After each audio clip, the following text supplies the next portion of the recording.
Bismillahirrahmanirrahim. Assalamualaikum warahmatullahi wabarakatuh. Apa kabar anak-anak? Semoga kita semua selalu diberikan kesehatan oleh Allah Subhanahu wa taala.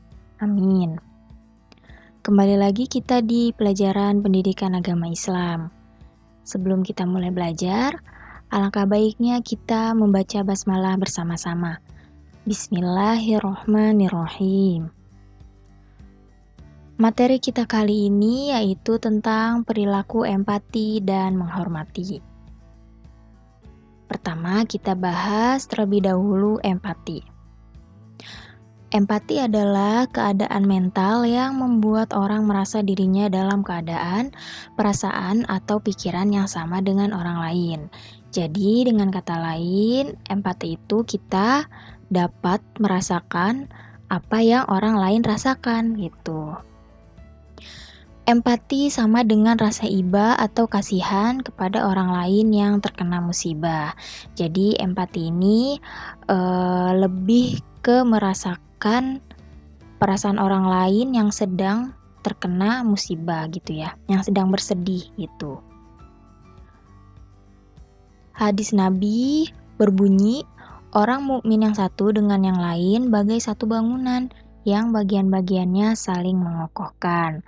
Maksud dari hadis ini yaitu orang mukmin ini seperti satu bangunan. Kalau yang satu seperti satu tubuh gitu.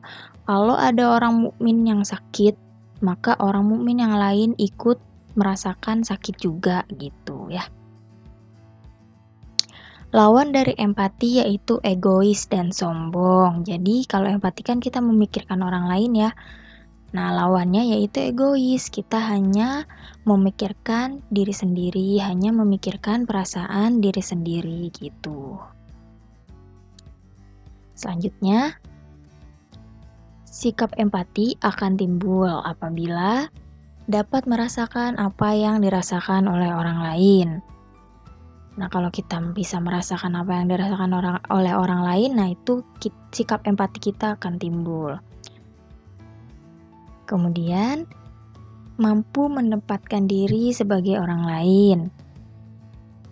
Selanjutnya, menjadi orang lain yang merasakan.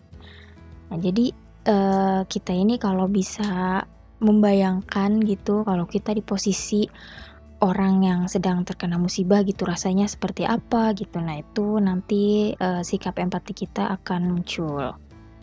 Kemudian perilaku empati dalam kehidupan sehari-hari. Contoh perilakunya ya. Yang pertama, peka terhadap perasaan orang lain. Jadi kita tidak masa bodoh gitu sama perasaan orang lain, apalagi kalau orang itu sedang terkena musibah atau sedang bersedih. Nah kita peka gitu. Itu contoh perilaku empati. Tapi kalau misalkan kita nih ngeliat nih temen kita kayaknya sedih gitu, tapi kita bodo amat gitu, dia sedih ya udah biarin gitu. Nah itu berarti bukan menunjukkan perilaku empati. Selanjutnya, membayangkan seandainya aku adalah dia. Nah itu juga merupakan contoh perilaku empati. Ya, misalkan ada teman kita yang sedih, terus kita tanya, kamu kenapa gitu. Nah, teman kita cerita. Nah, di situ kita bisa membayangkan nih gimana kalau seandainya kita yang mengalami kejadian seperti yang dia alami gitu ya. Itu namanya perilaku empati. Kemudian berlatih mengorbankan milik sendiri. Nah, itu juga termasuk perilaku empati. Misalkan ada korban bencana. Biasanya kan pada menggalang dana ya, atau misalkan pakaian bekas atau apalah gitu barang-barang untuk korban bencana. Nah, di sini kita berlatih mengorbankan milik sendiri, kita coba berbagi pakaian kita gitu ya, atau berbagi uang kita itu untuk yang terkena bencana. Nah, itu sama contoh perilaku empati. Selanjutnya, membahagiakan orang lain ya. Ternyata membahagiakan orang lain pun termasuk ke dalam contoh perilaku empati. Selanjutnya, kita bahas tentang hormat. Yang pertama, hormat kepada orang tua. Kedua orang tua, yaitu ibu dan bapak, adalah manusia yang paling berjasa dan utama bagi diri anak-anaknya. Pasti kalian tahu ya jasa-jasa orang tua kepada kita. Pertama ibu yang telah mengandung kita, ibu yang telah melahirkan kita, menyusui kita, kemudian ibu bersama ayah merawat kita, kan kasih kita makan, ngasih kita baju, ngasih kita tempat tinggal, kemudian nyekolahin kita dan merawat kita sampai sekarang. Itu sebagian kecil dari jasa-jasa kedua orang tua kita. Nah, Allah Subhanahu wa taala mewajibkan taat, berbakti dan berbuat baik kepada kedua orang tua. Nah, di sini Allah mewajibkan kepada kita untuk berbakti kepada orang tua. Tapi bukan dengan tujuan untuk kita membalas jasa orang tua kita. Karena mau sebagaimanapun kita mencoba membalas jasa orang tua pasti tidak akan bisa terbalas ya. Jadi kalau kita berbakti kepada orang tua itu ya karena itu kewajiban dari Allah gitu, bukan sebagai kita balas budi kepada orang tua gitu. Durhaka kepada orang tua berbanding lurus dengan berbakti kepada mereka. Durhaka berarti neraka, berbakti berarti surga ya. Tuh jangan sampai kita durhaka kepada orang tua ya. Karena menurut hadis Nabi, ridho Allah adalah ridho orang tua. Murkanya Allah adalah murkanya orang tua gitu. Jadi kalau orang tua ridho, maka Allah juga ridho. Tapi kalau misalkan orang tua kita murka, maka Allah juga murka gitu. Selanjutnya, contoh perilaku hormat dan patuh kepada orang tua dalam surat Al-Isra ayat 23-24. Bunyinya, Bismillahirrahmanirrahim. Wa qada rabbuka alla ta'budu illa iyyahu wa bil walidaini ihsana. Imma yablughanna indakal kibaru ahaduhuma aw kilahuma fala taqul lahuma uffin wa la tanharhuma wa qul lahuma qawlan karima wakhfid lahuma janaha dhulli minar rahmati wa qur rabbirhamhuma kama rabbayani shaghira ya. Nah, dari ayat ini bisa disimpulkan bahwa contoh perilaku hormat dan patuh kepada orang tua yaitu tidak mengucapkan perkataan kepada kedua orang tua ya. Nah, ini salah satu contoh perilaku hormat. Jadi kita misalkan kalau dinasehati atau kalau lagi disuruh sama orang tua itu tidak boleh mengucapkan kata aja tidak boleh, apalagi sampai membentak orang tua, apalagi sampai memukul orang tua, itu nggak boleh ya. Tuh. Kemudian tidak membentak atau memarahi orang tua. Nah, kan seperti yang tadi Ibu sudah jelaskan, berkata aja yang cuma 2 huruf itu tidak boleh, apalagi membentak atau memarahi orang tua. Harus mengucapkan kata-kata yang mengangkat kemuliaan dan kehormatan orang tua. Jadi kita tuh kalau ngomong sama orang tua tuh harus yang sopan gitu ya, lemah lembut gitu. Jangan sambil ya bedain lah kita ngomong sama orang tua sama ke temen gitu. Kemudian harus merendahkan diri di hadapan orang tua. Jangan sok gitu di depan orang tua ya. Harus rendah diri itu. Selanjutnya, hak-hak orang tua. Jadi orang tua itu punya hak dari kita. Hak orang tua semasa hidup. Jadi kalau orang tua kita masih hidup, haknya yang pertama menaati mereka selama tidak mendurhakai Allah. Jadi kita ini harus menaati apapun perkataan atau nasihat orang tua kita selama orang tua kita ini tidak menyuruh sesuatu yang mendurhakai Allah gitu ya. Kalau orang tua kita menyuruhnya yang baik-baik ya harus kita taati, kecuali kalau orang tua kita menyuruh yang buruk-buruk baru kita eee, boleh tidak mentaati gitu atau tidak boleh mentaati ya. Jadi kalau nyuruh yang buruk mah nggak usah ditaati gitu. Kemudian berbakti dan merendahkan diri di hadapan orang tua ya. Jadi jangan sok ya, harus lemah lembut gitu, merendahkan diri. Kemudian memperlakukan keduanya dengan sopan dan hormat ya. Harus kata-katanya kalau ngomong sopan gitu. Menyediakan makanan untuk mereka. Nah, ini ya kalau bisa tuh misalkan kita punya makanan atau beli sesuatu, kasih ke orang tua gitu. Kemudian membantu pekerjaannya. Kalian pasti tahu dong kerjaan rumah tuh apa aja ya. Dari nyapu, ngepel, nyuci piring, nyuci baju dan sebagainya. Kan banyak banget tuh pekerjaan orang tua kita. Nah, di sini kita sebisa mungkin membantu pekerjaannya untuk meringankan beban orang tua kita. Meminta izin orang tua untuk urusan apapun. Jadi kalau kita mau ngapain aja, itu minta izin dulu kepada orang tua. Mendahulukan menghormati ibu sebelum ayah.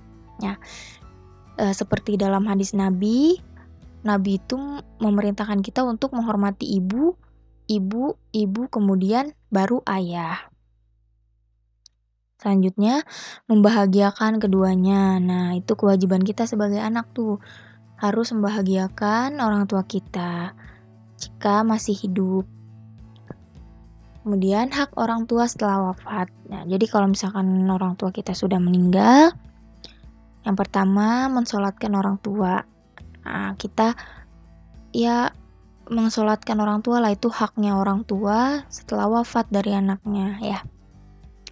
Kemudian mendoakan mereka setiap saat agar mendapat ampunan Allah Subhanahu wa taala. Nah, kalau orang tua sudah meninggal, setiap saat, setiap habis sholat itu doakan orang tua kita agar diampuni oleh Allah. Kemudian menunaikan janji orang tua. Jadi kalau ada janji-janji orang tua yang semasa hidupnya belum terpenuhi, kita tunaikan. Kemudian melaksanakan wasiatnya. Nah, kalau orang tua kita meninggalkan wasiat, dilaksanakan. Menjaga silaturahmi dengan sahabat dan kerabat orang tua. Jadi kalau orang tua kita pas masih hidup sering silaturahmi sama temennya atau sama keluarga-keluarganya gitu ya. Nah, setelah orang tua kita meninggal, kita lanjutkan silaturahmi tersebut gitu, jangan sampai terputus. Yang terakhir, menjaga nama baik mereka. Jadi kalau misalkan orang tua kita sudah meninggal, ya kita jadi anak baik gitu ya. Jangan sampai kitanya ini membuat masalah atau bandel gitu. Maka akan yang jelek juga nama orang tua kita gitu. Kalau misalkan kitanya baik, anaknya sopan gitu ya, ramah sama semua orang, maka yang baik juga nama orang tua kita gitu. Selanjutnya, hormat kepada guru. Nah, tadi hormat kepada orang tua, kemudian sekarang hormat kepada guru. Setelah hormat dan patuh kepada orang tua, setiap muslim wajib hormat dan patuh kepada gurunya ya. Karena guru itu juga termasuk orang tua, yaitu orang tua di sekolah. Karena guru yang telah berjasa memberikan pelajaran dan pendidikan kepada muridnya agar menjadi manusia yang berbudi luhur, cakap, serta menjadi warga negara yang berguna bagi tanah air, bangsa, dan agama. Jadi, mengapa kita harus hormat dan patuh pada guru? Karena guru ini yang telah mengajarkan dan mendidik kita gitu ya. Yang tadinya misalkan kita belum lancar baca, jadi bisa baca. Yang tadinya belum bisa berhitung, jadi bisa berhitung gitu ya. Terus dididik, yang tadinya kita nggak tahu nih, kayak perilaku ini tuh baik, buruk. Nah, itu kita jadi bisa membedakannya gitu ya. Itulah jasa-jasa dari seorang guru. Jika seorang murid berakhlak buruk terhadap gurunya, maka akan menimbulkan dampak yang buruk pula, seperti hilangnya berkah dari ilmu yang didapat, tidak dapat mengamalkan ilmunya, atau tidak dapat menyebarkan ilmunya. Hati-hati nih kalian. Gak sukanya kalian sama guru, jangan sampai kalian itu berakhlak buruk terhadap guru ya. Karena walaupun misalkan kalian kan belajar dari guru itu ya, ilmu yang disampaikan udah banyak, tapi kalau kita berakhlak buruk sama guru tersebut, ya ilmu yang kita dapat gak berkah. Kemudian kita juga gak bisa mengamalkan ilmunya gitu. Pokoknya hilang keberkahan dalam ilmu yang kita dapatkan gitu ya. Nah, cara berbakti kepada guru. Cara kita berbakti kepada guru apa saja? Yang pertama, selalu mengucapkan salam apabila bertemu. Jadi kalau ketemu guru, mau di sekolah atau di luar sekolah, di rumah, di mana aja, kalau ketemu sama guru kita, ucapkan salam ya. Itu termasuk adab tuh kepada guru. Kemudian menaati perintah guru. Jadi kalau guru ini nasehatin kita, ya taati. Karena ibu yakin guru itu pasti nasehatinnya yang baik-baik kepada siswanya gitu. Jadi taati gitu. Bersikap lemah lembut, rendah hati, sopan, dan menghargai. Nah, kalau ngomong yang sopan, kemudian jangan sok hebat gitu ya, pokoknya lemah lembut gitu ya. Kemudian memperhatikan apabila diajak bicara di dalam dan di luar kelas. Nah, kalau ada guru lagi ngomong sama kita, perhatikan, jangan dicuekin, mau itu di dalam kelas atau di luar kelas ya. Jangan sampai nggak didengerin, harus diperhatikan kalau ada guru yang sedang berbicara. Selanjutnya, melaksanakan nasihatnya. Ya, kalau dinasihati guru, dilaksanakan. Melaksanakan tugas belajar dengan ikhlas. Kalau guru ngasih tugas, kerjakan dengan ikhlas ya. Meminta doa, saran, dan petunjuk. Nah, sering-sering nih minta doa sama guru, biar ilmu yang kita dapat itu berkah, biar kita sukses gitu ya. Kita juga bisa nih minta saran sama guru kalau lagi bingung gitu. Tuh, guru tuh seneng loh dimintain saran sama siswanya ya. Kemudian selanjutnya selalu berterima kasih sama guru tuh, jangan lupa berterima kasih ya. Oke, cukup sekian materi kita kali ini. Semoga kalian paham apa yang Ibu ajarkan. Ibu mohon maaf apabila ada kata-kata Ibu yang salah. Ibu akhiri. Terima kasih. Wassalamualaikum warahmatullahi wabarakatuh.